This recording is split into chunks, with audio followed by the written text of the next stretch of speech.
This is Art Sense, a podcast focused on educating and informing listeners about the past, present, and future of art. I'm Craig Gould.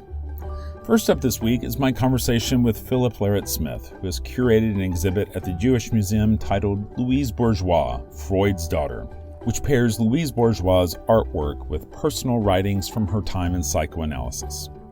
Larratt-Smith had served as Bourgeois' literary archivist during her life and now serves as curator at the Easton Foundation, which works to preserve Bourgeois' creative legacy. In segment 2, I speak to artist Christiane Pooley about her work. The Chilean-native creates paintings that explore the elusive concept of home, especially when more than one culture claims the same space as their own. And at the end of the episode, I'll be wrapping things up with some of the week's top art headlines. But first up, inside the mind of Louise Bourgeois.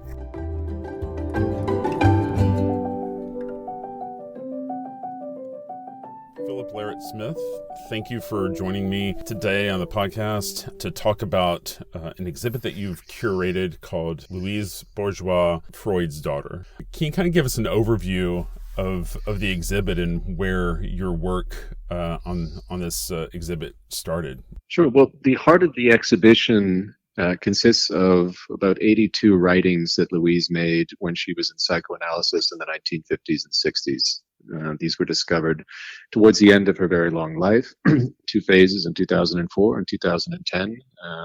And Louise was, she was aware that they were going to be published eventually. And that's actually the next project that I'm working on after this. I'm working on the publication of a kind of comprehensive selection of the psychoanalytic writings with my annotations. But the show at the Jewish Museum is really built around Louise's dialogue with Freudian psychoanalysis. So Louise had already been reading widely in the psychoanalytic literature in the late 1940s.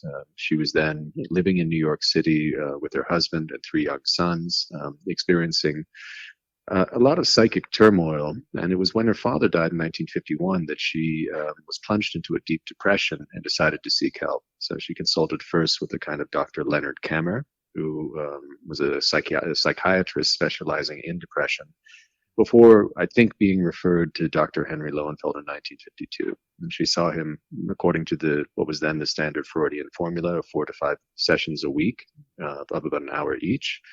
And she would continue to see Lowenfeld intensely up until 1967. And it was a lifelong engagement, in other words. And she would continue to see Lowenfeld later in life, up until his death in 1985, but more on a sort of in an on-again, off-again fashion. So the encounter between one of the major sculptors of the 20th century with psychoanalysis in such a thoroughgoing way is part of the story that the show sets out to tell. I guess a lot of what she was trying to work through with the psychoanalysis stemmed from her childhood and these familial relationships, the relationship between a daughter and a father, a father and a mother, a daughter and a mother. And I guess a lot of that was complicated in her childhood by this infidelity that her father had with her governess. And so can you kind of speak to some of the origins of the trauma that she was trying to work through in psychoanalysis? Well, Louise had a very powerful fear of abandonment from an early age. Louise was born in 1911. When her father went to the front during the First World War, her mother became, in Louise's words, hysterical and started following her father around from camp to camp, especially after he was wounded. And later on in the 1920s, Louise's mother herself suffered from ill health. And Louise used to go with her to the south of France and act as her nurse, in a sense became kind of the mother to her own mother. And this was a role that, produced great psychic conflict in Louise, because at the same time that she was with her mother in the south of France, Louise's father was in Paris disporting himself with various mistresses, including the aforementioned governess. Her mother died in 1932 when Louise was still a young woman. That was traumatic for her. And I think the repetition of that trauma, the reactivation of the trauma of abandonment, happened again in 1951 with the death of her father, and the final separation from someone who is really, I think, a kind of love object for Louise. And Louise had an unconscious Oedipal fixation on her father for much of her life. And, she really came to psychoanalysis because of the problems she was having in the present. She was married to Robert Goldwater, who was a brilliant art historian. The marriage was problematic on many levels. She was struggling to be a good mother to her 3 sons, and also trying to have a career for herself as an artist in her own right in New York City. And the way that the past was playing itself out in the present was what led her eventually back to the past. So in a way, it was true that she, the early child, the constellation of the early family was traumatic for her, but it was the way that it manifested itself in the present that led her to psychoanalysis. And I say that because I think there's often this stereotype or myth really about Louise that she was obsessed with her past, which of course on one level is partly true, but Louise lived very much in the present, and it was because of present problems that she decided to go into psychoanalysis. The other thing is that the writings really show how much more complex the story of her family relations really were. The story of the governess that her father was having an affair with has kind of become, how can I say it, like a monocausal explanation for the work. And I think Louise herself encouraged that. In 1982, when she had her retrospective at MoMA, she made a slideshow called Partial Recall that she then adapted to a photo essay in Artforum magazine that was called Child Abuse, in which she first told the story of Sadie, the father's, the governess, and talked about the betrayal not just by the father who was having the affair, but by the mother who acquiesced in it.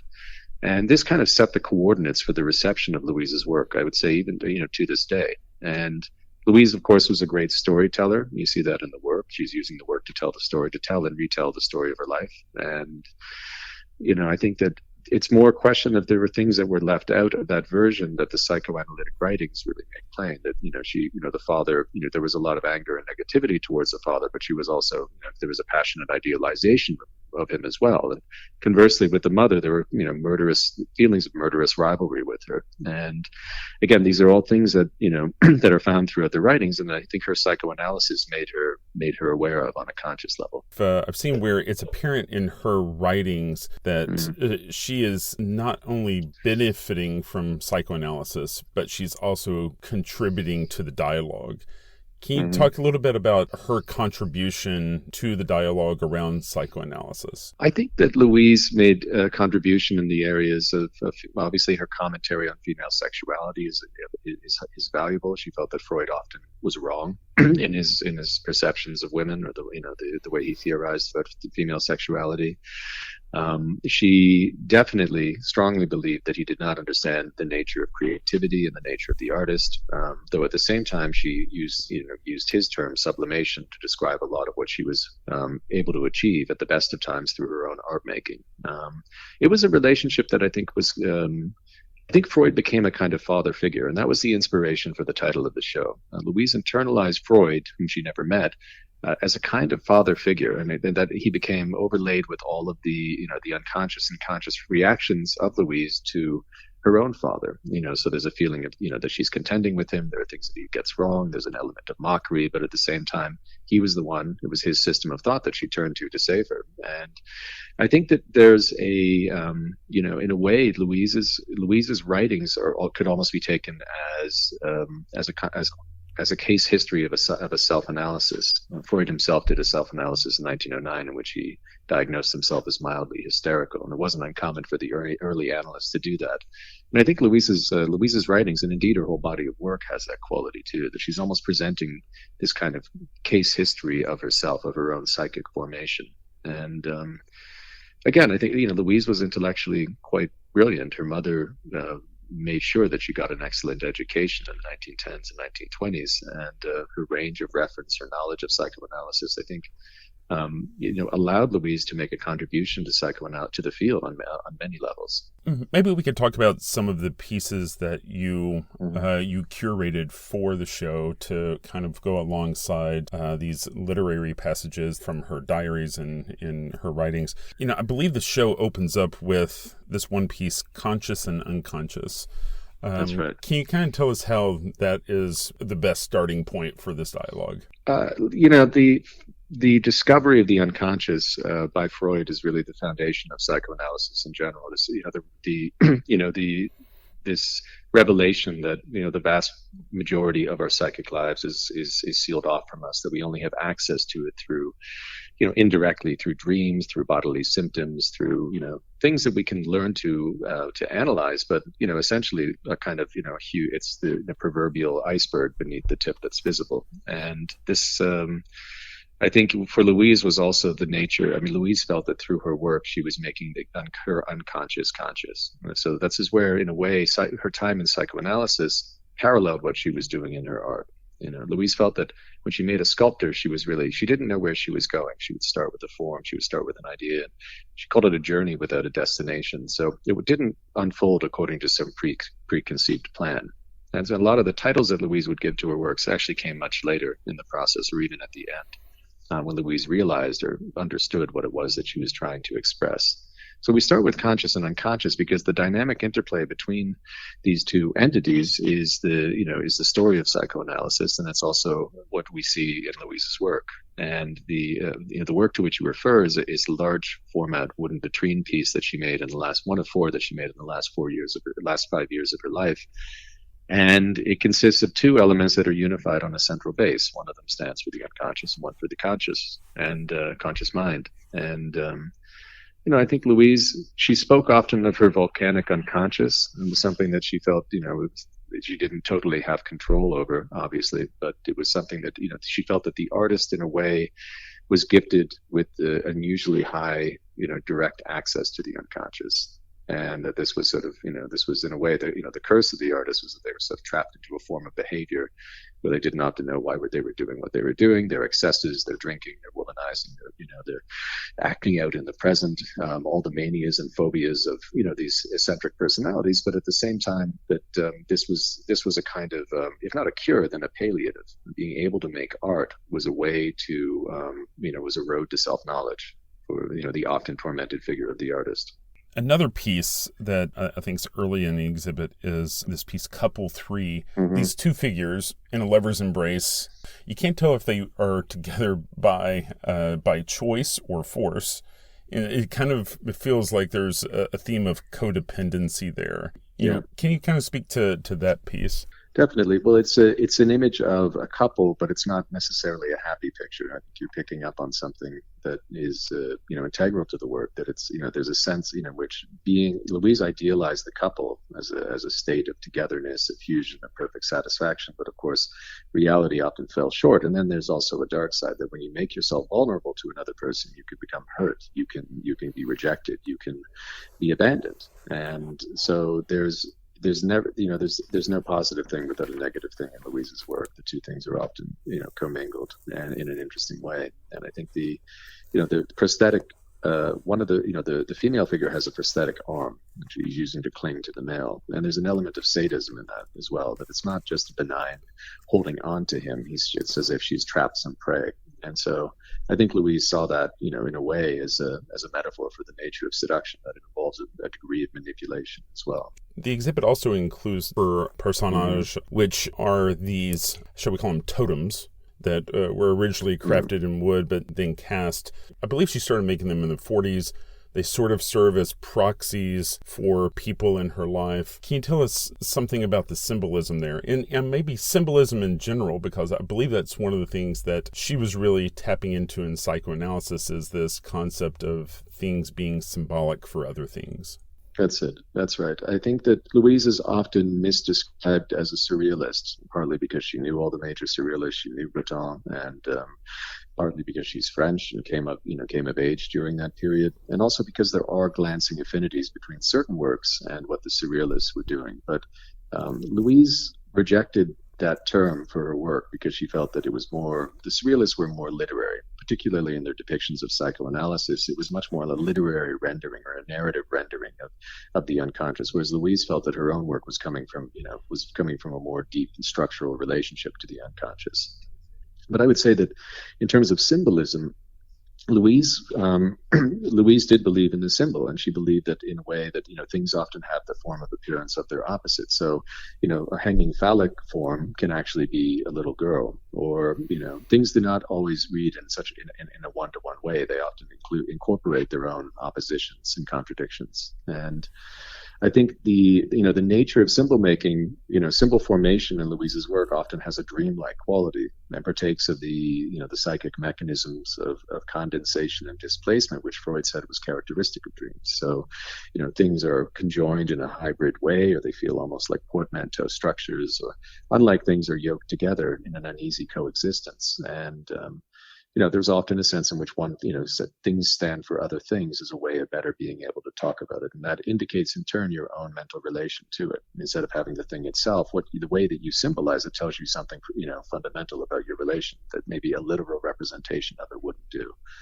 So the personages were, as you said, they were intended as proxies. Louise carved them out of balsam wood and later cast them in bronze, as she, when she could afford to do so later in life. And they were originally bolted directly into the floor. They were often precarious and top-heavy, and so she bolted them into the floor to make them stable, so that they wouldn't fall over. Louise herself often wrote about her own fear of falling, which was connected to a number of things.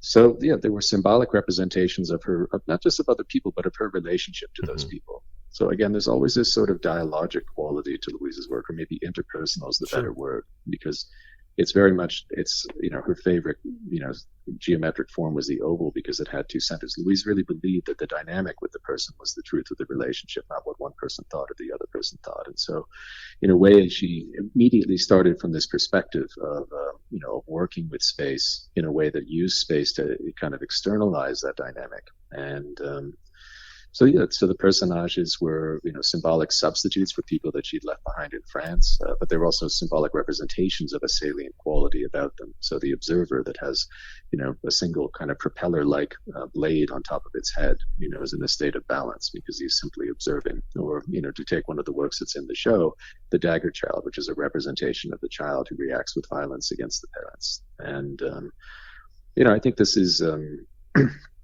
it's Louise began with his body of work before she went into psychoanalysis. So I wanted to include them to show, in a sense, where she was coming from before she had this quasi breakdown. And, through psychoanalysis, as the writing shows, she would gain insight into why she was making these forms. Sure.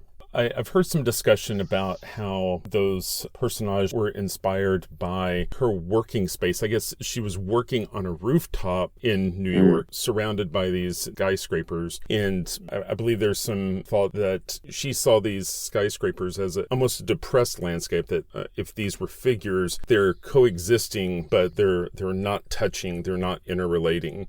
Something that I guess in the same time period we would see a painter like Edward Hopper dealing with, these figures coexisting in the same space but are alone together, which seems to be a theme that keeps coming up on conversations with artists on my podcast, that we're sort of alone together. Well, Louise loved, when she moved to New York, she loved the New York sky, and she loved skyscrapers. And I think it's, whenever, if you look at these sculptures and you look at the skyscrapers, there's an obvious sort of connection. She liked the fact that they were, they ran up so high and they were clustered together, but they do not touch. So, as you said, alone and together. And I think the early body of work is about the relationship between the human body and architectural form. She had an interest in architecture throughout her life, and she, but again, this fear of abandonment, of isolation, the inability or the refusal to communicate.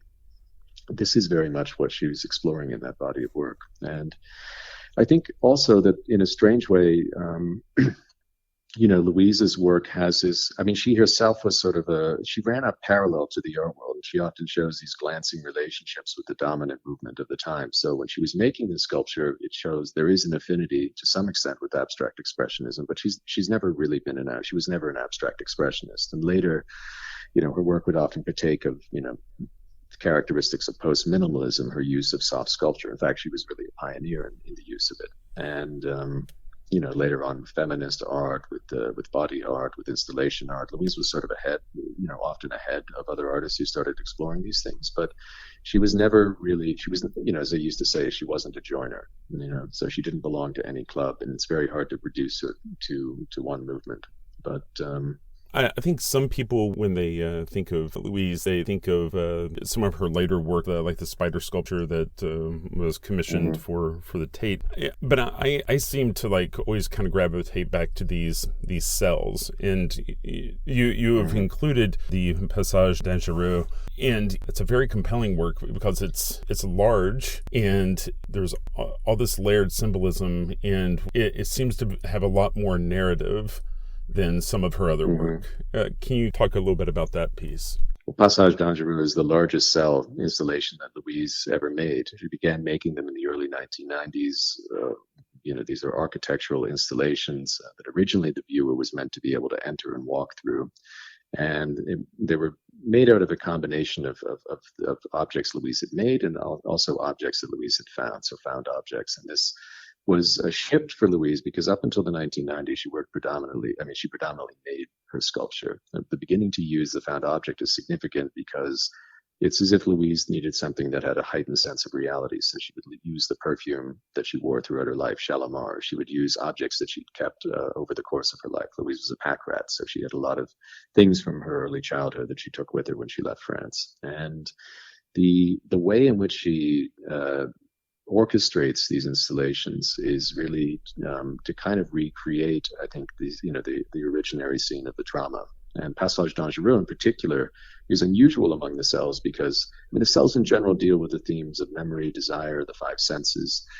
Passage Dangereux is really the only one that consists of multiple bays. So it really has that narrative element that you mentioned. And I think it unfolds almost to me like a dream sequence. Whenever I see it, I think it's, again, there's mechanisms of condensation and displacement, the way that she's tied different things together. You get a fragment of this and a relation to that. And so you're catching glimpses of something seen almost in a flashback. And I think the story that it tells in my interpretation is really the edible deadlock that was a central traumatic kernel of Louise's life. Louise was never able to liberate herself from the fixation, the unconscious fixation on her father, and this would play havoc in her relationships with men throughout her life. It was also possibly part of the at least a component part of her creativity. It informed her entire worldview. The insistence on the couple as a kind of fundamental structure of the world. I think that she, in a way, and it was through psychoanalysis that she really came to recognize, the lingering hold that this fixation had on her. And she wrote in a very late writing. They'll never let me be free from this burden that will never let me be free. So there's a kind of circularity to it. And it's as if it's a closed circuit that she can't fully get out of. And I think a lot of the cells have that feeling too. For all that they're open to different perspectives, and they actually allow the viewer to have the pleasure of the voyeur looking in on something that's almost like a private scene, almost a little, I sometimes think of Duchamp's Étant donné, with this feeling of glimpsing something, or kind of like some sort of perversion, or something that normally isn't presented to the view of others. But at the same time, I think it's Louise had really created this kind of closed symbolic world in which she was able to reenact these traumatic memories from the past, and partly in order to try to to exercise them, but at the same time it was a way of holding on to them too. Sure.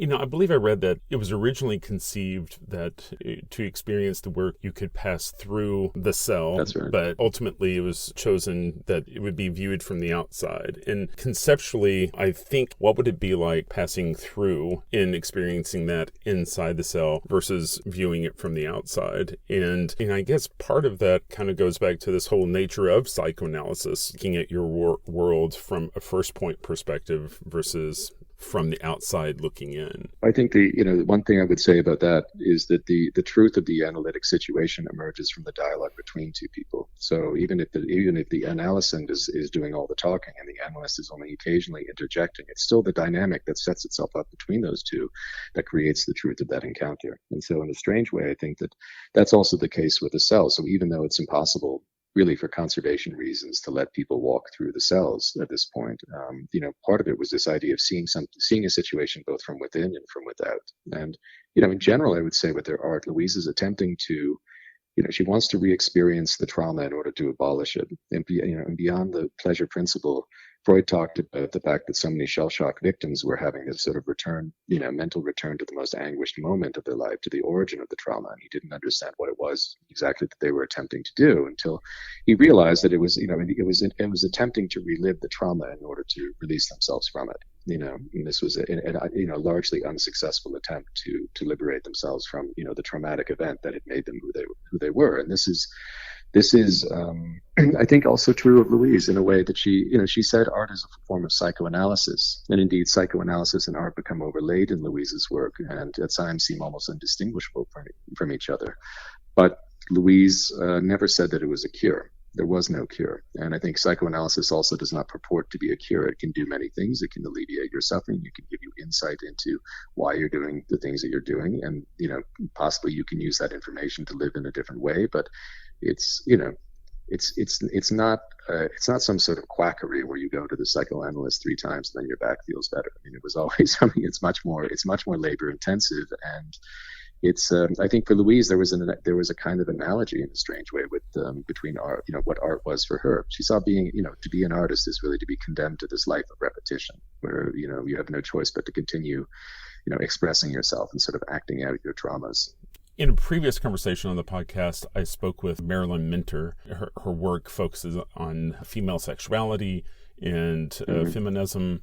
I was asking her if she intended any part of the sexuality in her work to convey a certain amount of shock, and she started referencing Louise in that she did not intend the shock, but sometimes the male gaze feels threatened by a young woman talking about these issues of hypersexual topics or imagery.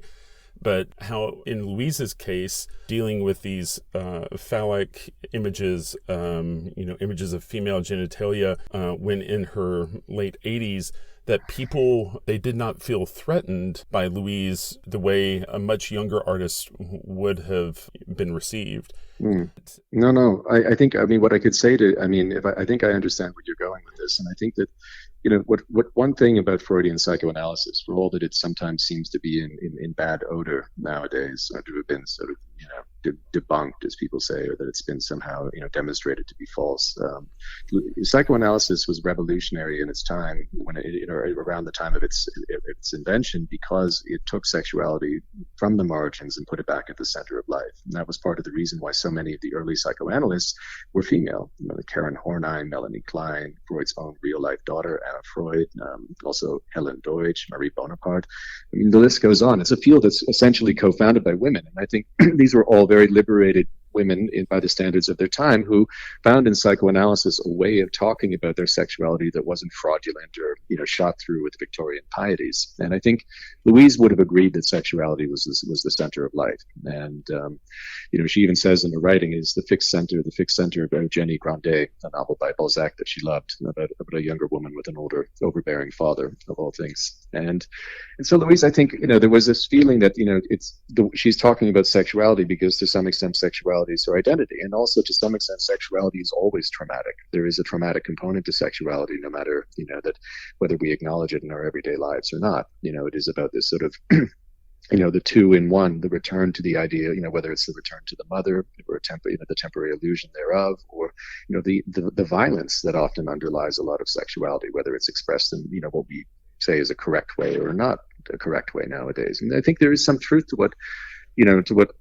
Marilyn Minter is saying, that Louise often said that art world loves young men and old women. And so it took a long time for people to accept that a woman was talking about sexual matters so frankly. And Louise had she had a long career, and it wasn't until she was already well into her 70s that there was a real critical appreciation for what for her artistic achievement.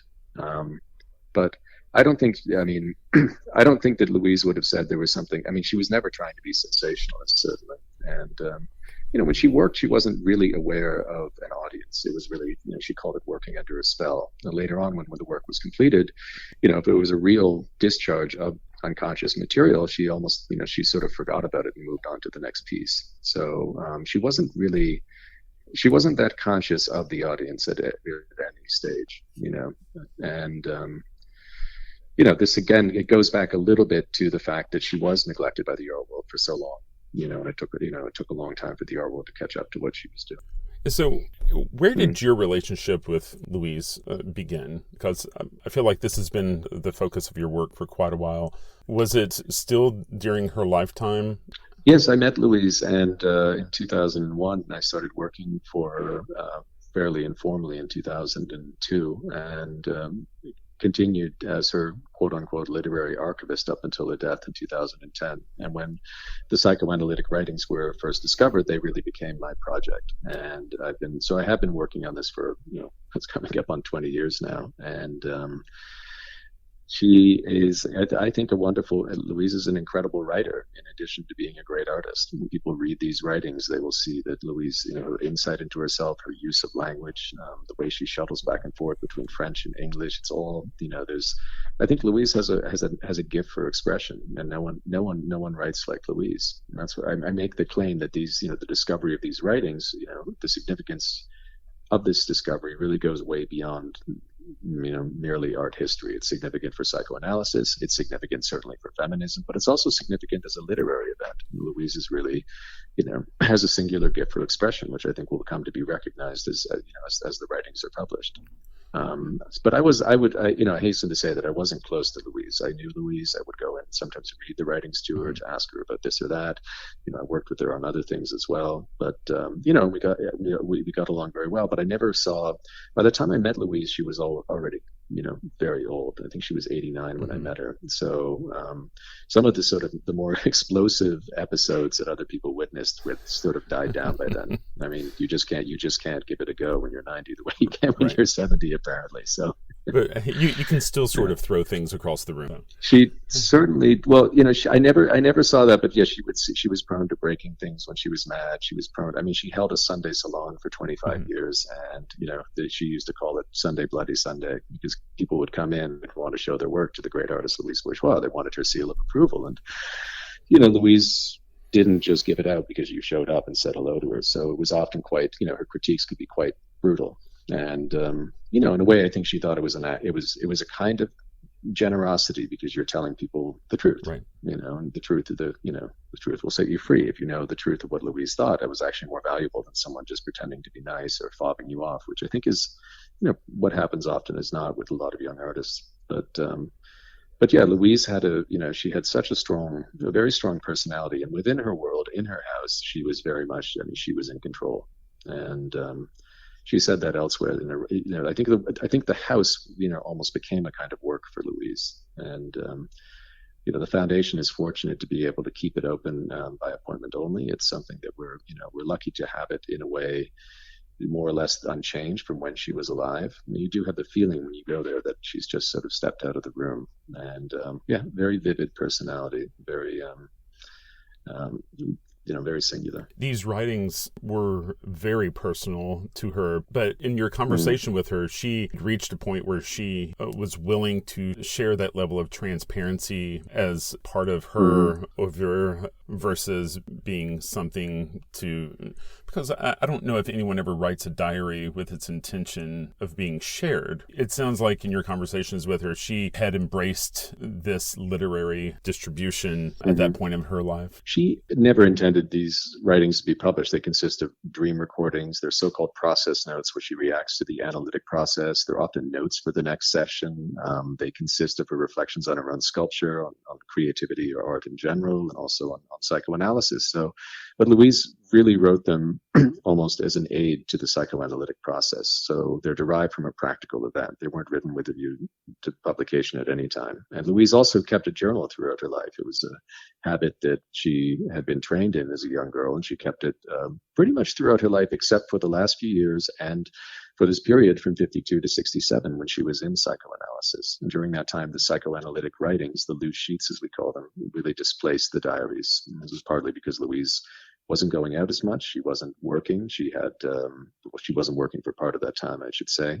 She stopped having solo shows from 1953 to 1964. So during the high tide of her immersion in psychoanalysis, there wasn't that much in the way of a quotidian life that would require a diary anyway. But later in life, when I spoke to her about the publication, she she was completely, she was completely fine with it. She gave me her blessing. And, Louise in general felt this sort of, she said she wanted to be a woman without secrets. She wanted to make a clean breast of it. She wanted to be transparent. And she had this feeling, there's the French expression, tout comprendre, c'est tout pardonner, that if she could make herself be understood, then she would be forgiven.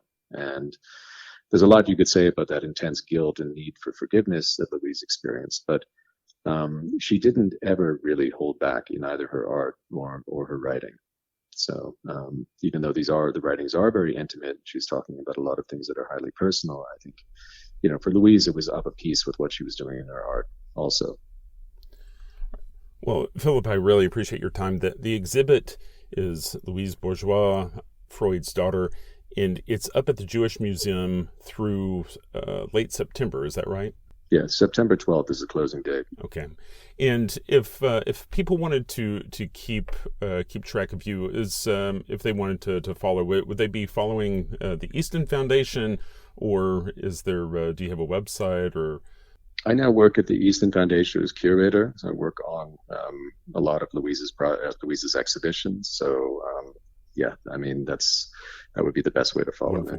Well, again, this has been very enlightening, and I feel like it's just an invitation for someone to take a deeper dive into the immense body of work that Louise left behind. I really appreciate the hard work you've done to put all these pieces together. Thank you very much.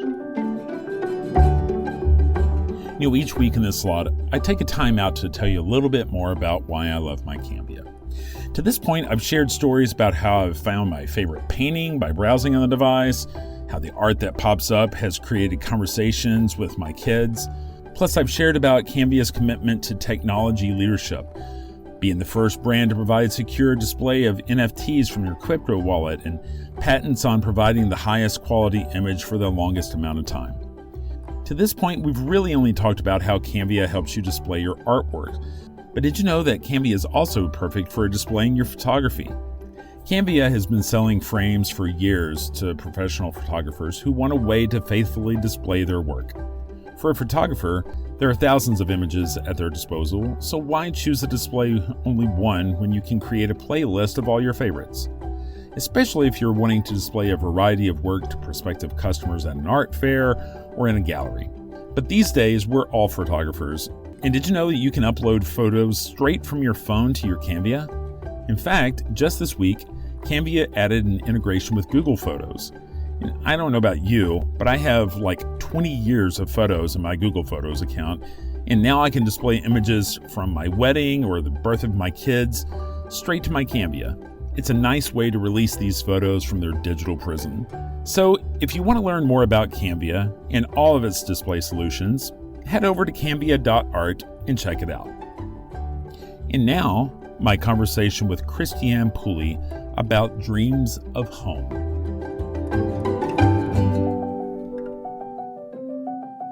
So Christiane, I really appreciate you being willing to join us for the conversation today. I love your work. There are things about it visually that are very intriguing, but I think what's also intriguing is that your work is very tied to place, and that's something that keeps coming up in our conversations with artists on the podcast. So maybe we could start with you telling us about Chile, and in particular, Araucania, because I think that plays a big role in your work, right? Yeah. Thank you, first of all, for the invitation, Craig. I'm happy to talk about Araucania, which is the place I was born. This is a beautiful region in the southern Chile.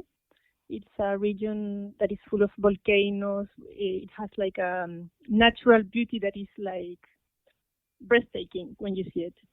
And it also has like a history that is a bit complicated. It was a region that was attached to the Chilean territory in the 1860s, around 1860s. And obviously it was attached through violent acts. The army seized indigenous lands and they integrated to the national territory. They sell the lands to particular people to grow and make agriculture. So the ideology in that time was like to be productive. So Chile didn't want like just beautiful landscape. They wanted the land to be productive, and that was the ideology. So they did this, and they broke a lot of indigenous families. They broke the way of living, and like a certain chronic violence started from this moment. Of course, the land is always linked to violence. We fight for the land since human beings been here, so this is nothing new. But since it's the history of Chile we are talking, it's a violence we need to face, and we didn't really do that job as a society. Chile is doing it a bit more, recognizing indigenous people and doing more work about history. That is important. And I come from this region, and my family came from different places. I'm a mix of different races. I'm Chilean. This has been Chilean too. It's been like a mix of colonizers and people who were there. So I talk about this place because I grew there. I come from a family of agricultures. I'm very linked to the land. I grew up knowing about the cycles of agriculture, about like when it should rain, when it shouldn't, when it was like a good rain or a bad rain. So I feel very attached to the cycles of the land in a way. And so my concern as a painter is to express myself first of all. So I wanted to ask myself the question where I come from. So it's also like a kind of philosophical question, but I started thinking about the images that relate to this place of origin. I worked from photographs, so I started to go to like historical museums in Chile to see what photographs, the photography that comes from this place. Photography, of course, was discovered late, so you have the first photograph. I don't know, from the area around 1860 to 1850 or something like that. So that was my source material, images, archival images from Chile, from the southern region, images that I recollected from family albums, images of the current territorial conflict that is going on in this region, because there's a lot of vindication of land by certain indigenous communities. And images that I feel they can serve me as a way of expressing myself visually. So that was the beginning of my research in terms of image for preparing this exhibition that I did in April in Christiane Gallery in London. So, and the exhibition title was The Need for Roots. So it was all of this knot that I'm trying to grasp through painting, not trying to theorize, just trying to give like a visual materiality to this knot that is like being from this region that has a lot of conflictivity because of history and the passing of time and different people inhabiting this place. Sure. So it's very interesting because, we're only 4 or 5 episodes into the podcast, but we're already dealing with some themes over and over again. One is an artist tied to a specific place. And then there's also the question of ownership. Who has rightful ownership to a place or a culture? I see that coming up in your work. Your work, it seems to teeter between faded memories and dreams that you can't quite piece together. Can you talk a little bit about the emotion that you're trying to convey in your work? It's hard to give you to put it in words properly because that's why I paint, because right. I really don't know how to express. But I think I like this idea. There is a beautiful text which is in the Bible, but it's a beautiful text not because it's religious, but it's because it talks about the passing of time and the cycles of life, which is the Ecclesiastes. Mm-hmm. And I really like this idea of how events, generations succeed one another, and how we leave sediments of this passing of time in a surface. So what I like to think is that this thing that is very like macro, that you cannot really, it's difficult to even imagine, you can make like a kind of parallel and an echo in a surface of a painting. So I like to imagine like when I paint, I overlap different layers. Different information is being put on the surface. Some layers are being wiped off. Some layers are being covered by other layers, and this in a way recalls me like the passing of time and how we build history, like why certain events we remember, why other events are covered by other events, and I think that's very interesting in the painted image, that it has a materiality and a time that is present while you look at it. So in this sense, I think it makes me think about these relations about people inhabiting a territory and how we deal with this memory, and especially today that the memory is being so heavy. Actually, we have so much information, image registers, and we feel that we can rewrite on history like forever in a way. Especially now, like I feel a bit of fear, maybe, like how much information we have and how about the past, and are we like the way we move to the future is so tied to the past in a way. So these are the kind of questionings I do myself through painting, without theorizing, because I'm not an intellectual. I'm an artist. Sure. So it's more about like how I feel about this kind of, I don't know, like waterfall of image that is coming through us. And you made a good point. You know, we paint because we don't write, right? And so yeah. I appreciate you being willing to try to articulate the emotion, because, you know, a lot of times that's something that we try to express visually. And so thank you for at least trying to answer that question. And I think you did a great job there. So your works, you know, when I look at them, I feel like they are at the same time beautiful and unstable, that, you know, there's implied space. Not everything's perfectly literal. Not everything is defined. Does that tie to a feeling of instability about that place and about the memories and just maybe the situation there? Yeah, I think because of this conflictivity in the region I come from, and you grew up in a place feeling you are a Chilean and feeling you belong to this space, and at some point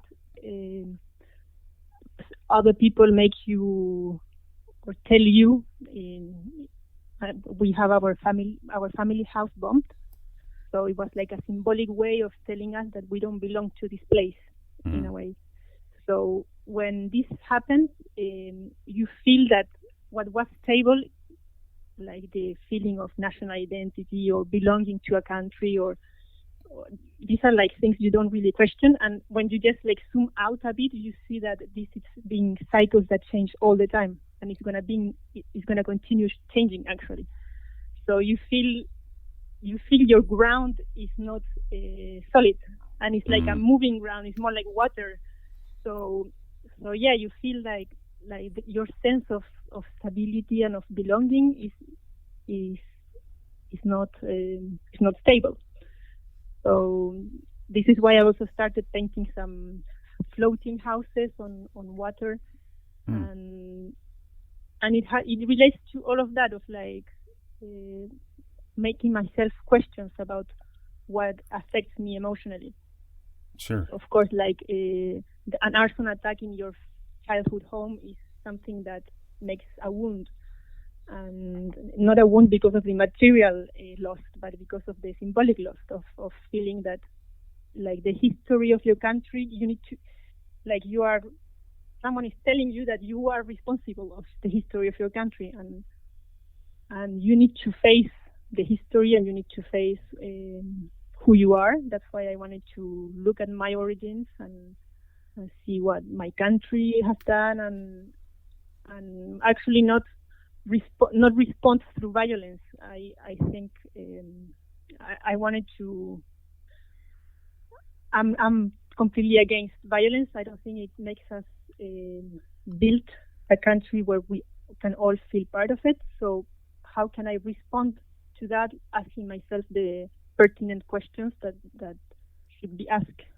What I think should be asked. Sure. And so these paintings are what medium are these? Oil or these are mostly oils. Lately, I've been doing a lot of like the first layers of the canvas. I'm using watercolor, which I feel it has like a super nice texture that you can then finish with oils. So mostly oils, but when it's like very light layers of color, like first layers are acrylic or watercolor. Got it. Right. And I dilute a lot the oil paint, so I work with kind of translucent layers.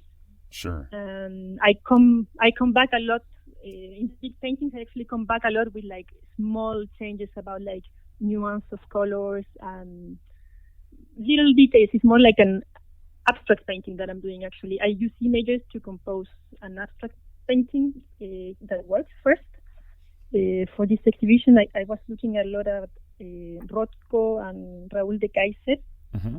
And also images of Piero della Francesca and Masaccio that I think I like these painters a lot because the way they build the image abstractly, using figurative images, that some of them, but it's an abstract painting.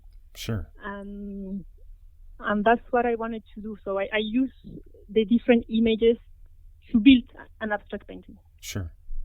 Well, the glazing, your color, the forms. I really love your work. So how did you wind up in Paris? I actually, I come from this Araucanía region in southern Chile, and I moved to London in 2006 to study for 1 year. And then I did like a internship at the Peggy Guggenheim collection in Venice. And through this experience, I met a curator who invited me to do a show in Paris in 2008. And then I met my current husband, who's a French writer, called Nils Labusson. And since then, I moved with him to Paris, and I've been living here for like 11 years already. Does living in Paris help you in this process because you no longer live in Araucanía, that you're drawing from memories instead of being surrounded by the environment? Do you think that helps your process? Yeah, completely. I think being far away from where I come from, it gives me the necessary distance to see the whole picture in a more detached way. It's like a huge painting that you need to step away to really see the whole. And for me, it's very important actually not to be there. And for being able to talk about it in this way, I think. I think for me, it also made me realize how important it is to your origin, because people ask you where do you come from? So I say I come from Chile, from Araucanía, and then when I think about this place, I also have in the back of my mind but I don't really like. For some people, I am not legitimate from there. So this question is also become important when you are a foreigner in another country.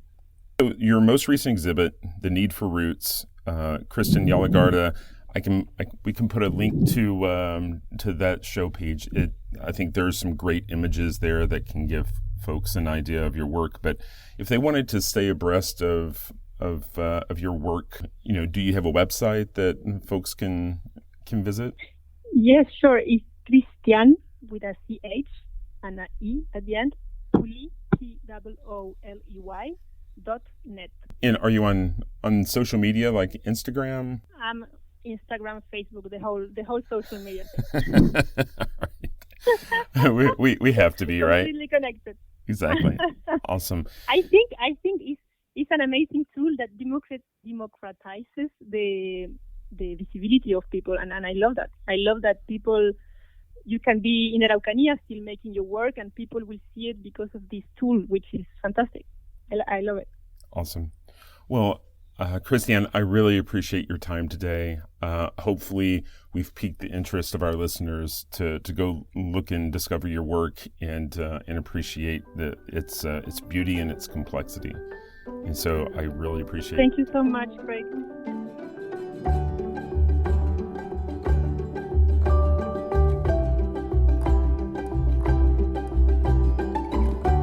And now, the news. BMW recently announced the 18th version of its art car. The program started back in 1975 when Le Mans driver and art lover Hervé Poulain and BMW Motorsport founder Joachim Nierpasch approached Alexander Calder about creating a design for that year's Le Mans entry. Over the last 45-plus years, the list of artists to participate has been a veritable who's who of the contemporary art world. Lichtenstein, Warhol, Stella, Rauschenberg, Holzer, Kuntz, Baldassari. Number 18 was designed by Chinese artist Kuo Fei and utilizes augmented reality. The physical car appears black, but Fei has designed a kaleidoscope of light shapes that emit in a virtual realm around the car. To celebrate the program and its leap into AR, the Bavarian automaker has partnered with augmented reality platform Acute Art to provide AR versions of the BMW art cars, viewable through their app. Acute Art has worked with art world heavyweights like KAWS, Oliver Eliasson, and Ai Weiwei to create augmented reality sculptures that are viewed in specific geographic locations around the world. These installations provide the ability to see a sculpture in a particular location by viewing through your phone's camera in the Acute Art app. In the case of the BMW art cars, a user of the app will be able to select a specific art car and view it through the app wherever they're pointing their camera. You can view the art cars at the beach, in your driveway, your backyard, or even your living room. The possibilities are limitless. If you've ever watched a program on PBS, you've probably heard a voiceover telling you that your program was brought to you in part by the John D. and Catherine T. MacArthur Foundation. Well, John D. MacArthur owned Bankers Life and Casualty, as well as a bevy of real estate holdings in California and Florida. And upon his passing in 1978, he left 92% of his estate, about $1 billion, to establish the foundation in his and his wife's name with the intent to support, quote, creative people, effective institutions, and influential networks building a more just, verdant, and peaceful world. The endowment today is worth approximately $7 billion and gives away $260 million each year in grants and impact investments. Among these are the famous MacArthur Genius Grants. These 20 to 30 annual recipients are officially referred to as MacArthur Fellows, and the grants are awarded to individuals who, quote, show exceptional merit and promise for continued and enhanced creative work.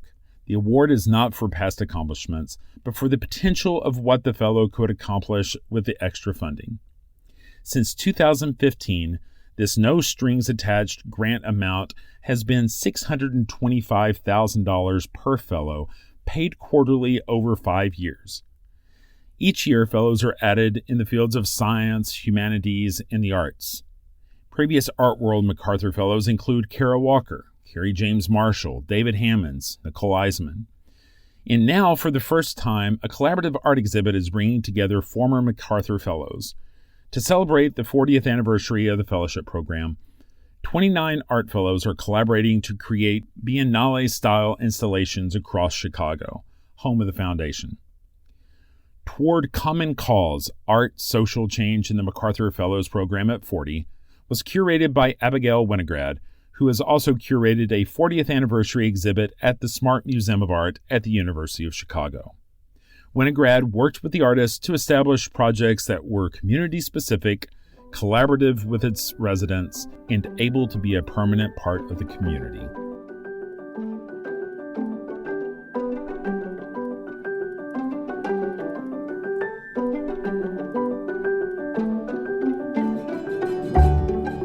That's all the time we have for this week. You've been listening to Art Sense. You can find the show on Apple Podcasts, iTunes, Google Play, Stitcher Radio, Spotify, or your favorite podcast app. If you've enjoyed this podcast, be sure to subscribe, and while you're there, please rate the show and leave a quick review. Your feedback is the key to other folks finding us. If you'd like to see images related to the conversation, read a transcript, and find other bonus features, you can go to canvia.art and click on the podcast tab. If you'd like to reach out to me, you can email me at craig@canvia.art. Thanks for listening.